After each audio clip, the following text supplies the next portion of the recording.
বন্ধুরা নমস্কার। এই যে চলতি নির্বাচন, এই নির্বাচনে রাহুল গান্ধী এবং নরেন্দ্র মোদী এই দুজনকে একে অপরের প্রবল প্রতিদ্বন্দ্বী হিসেবে দেখছে বিশেষজ্ঞরা মনে করছেন যে রাহুল গান্ধী 2019-এ যেটা পারেননি, 2014-তে যেটা পারেননি, সেটা এই নির্বাচনে করছেন। এই নির্বাচনে তিনি একজন সিরিয়াস প্রতিযোগী হিসেবে নরেন্দ্র মোদীর সামনে উঠে এসেছেন এবং জনপ্রিয়তায় এই মুহূর্তে প্রধানমন্ত্রীকে যদি কেউ টেক্কা দিচ্ছেন তাহলে তিনি রাহুল গান্ধী, এইভাবেই বিশেষজ্ঞরা দেখছেন।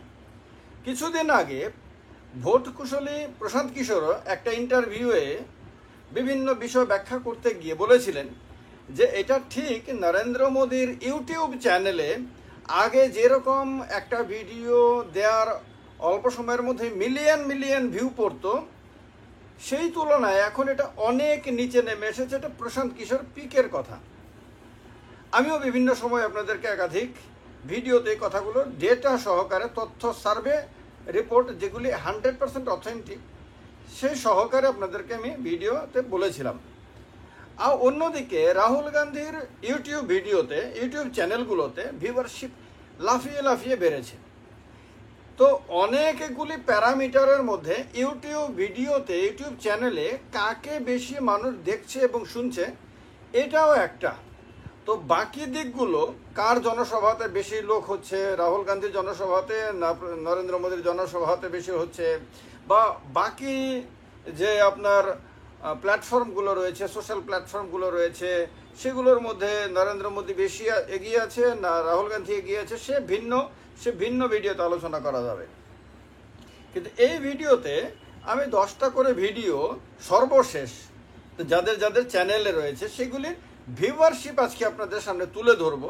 এতে একটা ধারণা করা যাবে যে প্রশান্ত কিশোরের কথা যে সত্য, এই ক্ষেত্রে এটা তার একটা প্রমাণ পাওয়া যাবে।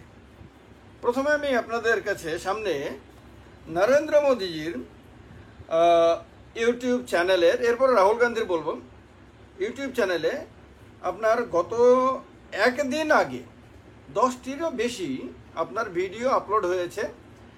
তো এর মধ্যে একদিন আগের ভিডিওগুলো আমি আপনাদের কাছে বলছি। ভিউয়ারশিপটা এটা খেয়াল করবেন। প্রথমত একটা ভিডিওর ভিউয়ারশিপ 1.3 মিলিয়ন, মানে 13 লক্ষ। এটা একটা বিশাল সংখ্যা। 13 লক্ষ একটা ভিডিওর আপনার ভিউয়ারশিপ দেখা গেছে। বাকি একদিন আগে আপলোড করা ভিডিওগুলোর মধ্যে কোনোটা 13,000, কোনোটা 3,600, কোনোটা 3,100, আবার আরেকটা 3,100, আরেকটা 2,500, আরেকটা 13,000, আরেকটা 3,000, আরেকটা 2,000, আরেকটা 3,700, আরেকটা 4,700, আরেকটা 11,000। এই রকম ভিউয়ারশিপ দেখা গেছে একদিন আগে আপলোড করা সর্বশেষ ভিডিওগুলোর কথা বলছি আমি।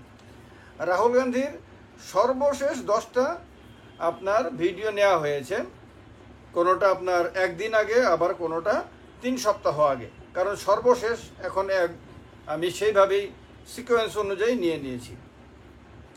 একদিন আগের যে ভিডিওটা, দুটো ভিডিও, তাতে একটাতে 1,48,000 ভিউ, একটাতে 6,24,000 ভিউ, একদিন আগের ভিডিও। এরপরে দেখা গেছে 6 দিন আগের একটা ভিডিও, সেটাতে 6,77,000 ভিউ, আর একটা 8 দিন আগের ভিডিও, তাতে 1,92,000 ভিউ। 10 দিন আগের একটা ভিডিও, সেটাতে 49 লক্ষ ভিউ। 11 দিন আগের একটা ভিডিওতে 7,01,000 ভিউ। 2 সপ্তাহ আগের একটা ভিডিওতে 3,80,000 ভিউ। আবার 2 সপ্তাহ আগের আরেকটা ভিডিওতে 16 লক্ষ ভিউ। 3 সপ্তাহ আগের দুটো ভিডিও, একটাতে 97,000 ভিউ, একটাতে 1,99,000 ভিউ। এই যে দুটো আপনার চ্যানেলের কথা বললাম, একটা রাহুল গান্ধীর চ্যানেল, একটা নরেন্দ্র মোদীর চ্যানেল, এর মধ্যে আপনারা দেখছেন যে প্রধানমন্ত্রী নরেন্দ্র মোদীর চ্যানেলে প্রচুর সংখ্যক ভিডিও আপলোড হচ্ছে। এক দিনে অনেকগুলো করে ভিডিও আপলোড হচ্ছে। আমি তো দেখাচ্ছি আপনাদেরকে, একদিন আগে অনেকগুলো ভিডিও আপলোড হয়েছে। কিন্তু ভিডিওগুলোতে খুব বেশি ভিউ আসছে না। তো অথচ যখন নরেন্দ্র মোদী প্রধানমন্ত্রী পদপ্রার্থী হয়েছিলেন, উনি যখন মানে সোশ্যাল মিডিয়াকে ভারতবর্ষে ব্যাপকভাবে জনপ্রিয় করার ক্ষেত্রে কিন্তু এই নরেন্দ্র মোদী কিন্তু বড় ভূমিকা পালন করেছিলেন।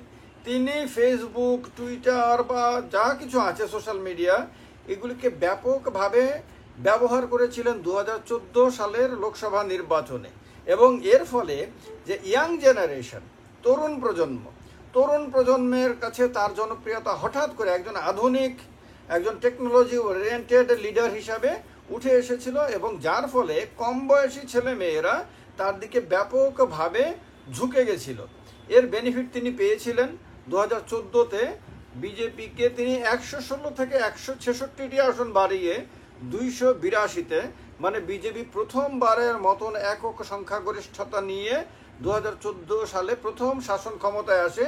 এইটা টোটালি নরেন্দ্র মোদীর ক্যারিশমার কারণে সম্ভব হয়েছিল।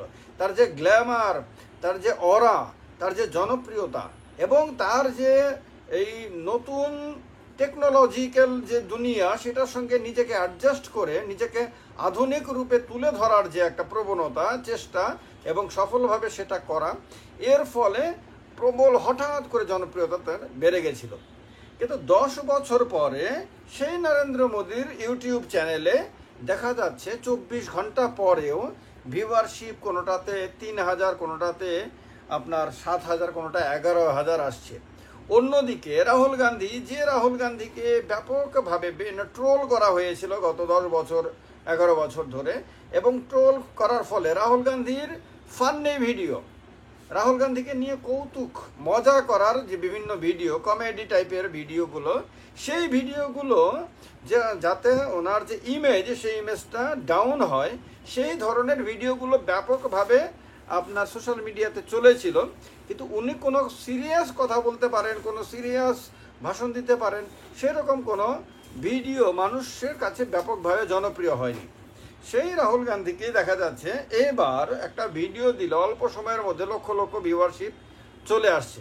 এবং লক্ষ লক্ষভাবে, মানে কি কোনো ভিডিওতে আমি দেখালাম এই যে শুধুমাত্র 2-3 সপ্তাহের মধ্যে, এর মধ্যে 49 লক্ষ একটা ভিডিও। মানে ভাবতে পারেন এই যে হঠাৎ করে এই যে একটা উত্তাল সমুদ্রের মতন রাহুল গান্ধীর মানে ইউটিউব চ্যানেলে একটা উচ্ছ্বাস এলো। এইটার ফলে এটা আবার ইঙ্গিত করছে যে ইয়াং জেনারেশন যারা সোশ্যাল মিডিয়া ওরিয়েন্টেড, যারা সোশ্যাল মিডিয়াতেই দেখে নেয়, কাজ করতে করতে ইউটিউব চ্যানেলে কারো ভাষণ শুনে নেয়, বা কোনো একটা মানে ভাত খেতে খেতে দেখে নেয়, ঘুমানোর আগে একটু কোনো মানে ইউটিউব ঘাঁটতে ঘাঁটতে কোনো একটা ফানি ভিডিও দেখে, কমেডি ভিডিও দেখে, কোনো নেতার ভাষণ দেখে, কোনো খবর দেখে, এরকম করে। এদের কাছে দেখা যাচ্ছে রাহুল গান্ধীর ভিডিওগুলো গত কয়েক মাসে ব্যাপক জনপ্রিয় হয়ে গেছে। এবং এটা প্রশান্ত কিশোর পর্যন্ত এই যে নরেন্দ্র মোদীর ভিডিওর যে আপনার মানে ভিউয়ারশিপ কমে যাওয়া এবং রাহুল গান্ধীর ভিউয়ারশিপ যে বেড়ে যাওয়া, এটা ওনারও দৃষ্টি এড়ায়নি।